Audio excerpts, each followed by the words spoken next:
So today, Abby Spoodle and I are reading the beginning of Narnia, The Lion, the Witch and the Wardrobe. It's one of my absolute favourite books and I strongly recommend it. I read it many years ago when I was in year 6 and I think it'd be a great book to rediscover or discover new in year 6.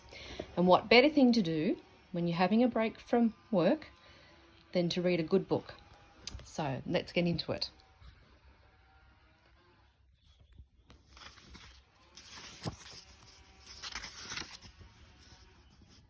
Chapter 1, Lucy Looks into a Wardrobe.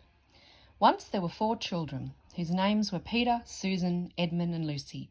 This story is about something that happened to them when they were sent away from London during the war because of the air raids.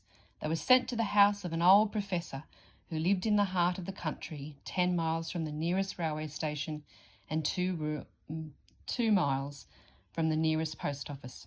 He had no wife and he lived in a very large house with a housekeeper called Mrs. Macready and 3 servants. Their names were Ivy, Margaret and Betty, but they do not come into the story very much. He himself was a very old man with shaggy white hair which grew over most of his face as well as on his head, and they liked him almost once.